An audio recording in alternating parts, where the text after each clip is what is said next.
জান্নাতের ভেতরে আল্লাহর কোরআন তেলাওয়াত না শোনা পর্যন্ত বোঝা যাবে না আল্লাহর তেলাওয়াত কত মধুর হবে। যেরকম সুবহান আল্লাহ সেদিন আমাদেরকে তোমার সেই কোরআনের মাহফিল আমাদেরকে জায়গা করে দিও, বলে না আমিন। এতক্ষণ বললাম কেন? সূরা রহমান, যেই সূরাটা আল্লাহ নিজে তেলাওয়াত করবে ওই সূরাটার দাম আছে না নাই? এবার আসলে এই সূরার ভিতরে কেন আমি সূরা বললাম মাদ্রাসার এই প্রোগ্রামে, এটার অন্যতম কারণ হচ্ছে আল্লাহ বললেন 31 বার আল্লাহ রাব্বুল আমিন বললেন ফাবিআইয়ি আলাই রাব্বিকুমা তুকাযযিবান, তোমরা আমার কোন কোন নিয়ামতকে অস্বীকার করবে। আর সূরা রহমানের ভিতরে আল্লাহ পাকের অসংখ্য দুনিয়া এবং আখিরাতের জান্নাতের নিয়ামতের কথা বর্ণনা করেছেন। তবে আল্লাহ রাব্বুল আমিন বললেন আমার যত নিয়ামত আছে সবচেয়ে দামি নিয়ামত কি?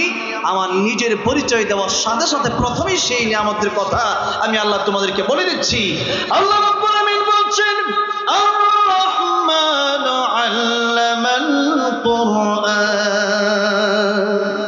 যত নিয়ামত আছে সব নিয়ামত আমি আল্লাহ রাব্বুল আমিন এক পাশে রেখে দিলাম। সবচেয়ে দামি নিয়ামত তোমাদেরকে কি আমি আল্লাহ বলে দেব না? অবশ্যই বলে দেব। আমি আল্লাহর পরিচয়ের সাথে আমি আল্লাহ রাব্বুল আমিন প্রথমেই তোমাদেরকে বলে দিলাম সবচেয়ে দামি নিয়ামতের নাম হচ্ছে কোরআন। সবচেয়ে দামি নিয়ামতের নাম কি বলেন? কোরআন শরীফ। যেই কোরআন শরীফ এখন ঘরে পড়ে থাকে, মাসকে মাস পড়ি না, রমজান মাস চলে গেছে সেই কোরআন পড়ি না, কোরআন শুদ্ধ করে শিখি না, আর কোরআন নিজেদের সন্তানকে আমরা এখন শিখাই না। যারা শিখাই না তাদের কথা বলছি। এই কোরআন শরীফ আল্লাহ বললেন সবচেয়ে দামি নিয়ামতের নাম। কেন? এর কারণটা কি? আল্লাহ রাব্বুল আমিন বলেন কিতাবুন আনজালনাহু ইলাইকা লিতুখরিজান নাস মিনায-যুলুমাতি ইলান-নূর। এই কোরআনের মাধ্যমে আমরা জাহান্নাম থেকে বেঁচে জান্নাতে যেতে পারবো। জাহান্নাম থেকে বেঁচে জান্নাতে যেতে পারবো।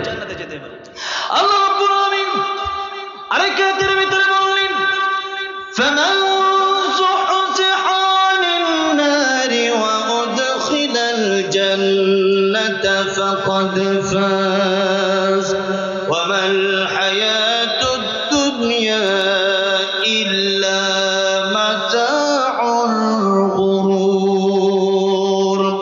জেনে রাখো সফল যদি হতে চাও, জান্নাতের ভেতরে যে ব্যক্তি ঢুকতে পারলো, জাহান্নাম থেকে যে ব্যক্তি বেঁচে গেল, ফাকাদ ফাজ, সে ব্যক্তি সফল হয়ে গেল। আর দুনিয়ার সম্পত্তি আর দুনিয়ার মোড়ের ব্যাপারে আল্লাহ রাব্বুল আমিন বলছেন ওয়া মাল হায়াতুদ দুনিয়া ইল্লা মাতাউল গুরুর। এই দুনিয়াটা ধোঁকা ছাড়া আর কিছু না। দুনিয়াটা ধোঁকা ছাড়া আর কিছু না। এরপর আমরা কি কোরআনের জন্য বেশি পাগল, আখিরাতের জন্য বেশি পাগল, না দুনিয়ার জন্য বেশি পাগল? দুনিয়ার জন্য বেশি পাগল। 24 ঘন্টা সময়ের ভিতরে বান্দা 1 ঘন্টা সময় আল্লাহর দেওয়ার জন্য সে তার সময় নাই। তার কি নাই? নামাজ পড়তে ডাকলে সময় নাই, ওয়াজ মাহফিল হচ্ছে সময় নাই, কত কাজ আমার, কত কাজ আমার, সময় নাই। এই সময় নাই। এখন মূল্য বড় সময় আইবে কই থেকে? এখন মূল্য বড় সময় আসবে কোন জায়গা থেকে? সময় নিয়ে কোরআন শরীফে একটা সূরা আছে, বলেন তো সেই সূরাটার নাম কি? সূরাতুল আসর। সেই সূরাটার নাম কি? আসর। আল্লাহ সময়ের কসম কেটেছেন। নবীজি বলেছেন ইগতানিম খামসান ক্বাবলা খামসিন শাবাবাকা ক্বাবলা হারামিক ওয়া সিহহাতাকা ক্বাবলা সাকমিক ওয়া গিনাকা ক্বাবলা ফাকরিক ওয়া ফারাগাকা ক্বাবলা শুগলিক ওয়া হায়াতাকা ক্বাবলা মাউতিক। 5টা সময় চলে যাওয়ার আগে 5টা সময়কে তোমরা গনিমত মনে করো। কয়টা সময়? সময় নাই যে কোন সময় নাই। এই সময় দিল কে? সময় দিল কে? আল্লাহ। আল্লাহ সময় দিছে, আর বান্দা আল্লাহর সময় দেওয়ার মতো সুযোগ পায় না। তাই আল্লাহ ডাক দেয় কোন বান্দারে, তোরে জীবন তো দিলাম আমি, এরপর আমার নাফরমানি কেমনে করো?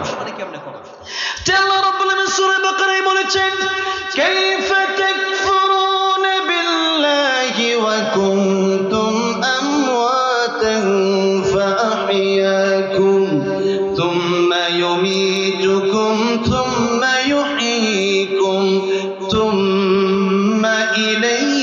তুরজাউন। এখানে দুইটা শব্দ, দুইটা ছেলে আরবি কথোপকথন করছিল, ঠিক না?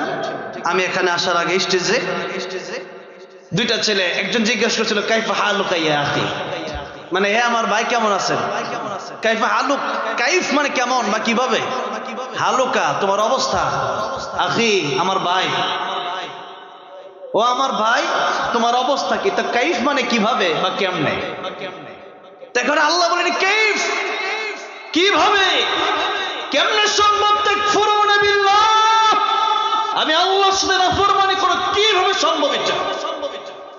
কুনতুম আমওয়াতা, তুমি ছিলে মৃত, ফাহিয়াকুম, আমি আল্লাহ তোমাকে জীবন দিয়েছি, সুম্মা ইউমীতুকুম, তোমাকে আবার মরণ দেব, সুম্মা ইউহয়িকুম, তোমাকে আবার জীবিত করব, সুম্মা ইলাইহি তুরজাউন, জীবিত করার পর সমস্ত হিসাব নিকাশ তোমার কাছ থেকে নেব, আমার কাছেই তোমাকে ফিরে আসতে হবে, যাওয়ার কোনো জায়গা নাই, পালানোর কোনো জায়গা নাই। যার মানে ছিলাম মৃত, আমি আল্লাহ দিলাম জীবন, আর আল্লাহ যদি জীবন না দিত, ওই কোনো কাজ তো দূরের কথা, ওই নেতাই আমারে ডাকতো না, নেতা আমারে রাখবে না, নেত্রী আমারে রাখবে না, বাপে আমারে রাখবে না, মা আমারে রাখবে না, স্ত্রী আমারে ঘরে জায়গা দেবে না, আমার সাথে থাকতে পারবে না, বন্ধু আমারে জায়গা দেবে না, যত দ্রুত দাফন করা দ্রুত দাফন করে।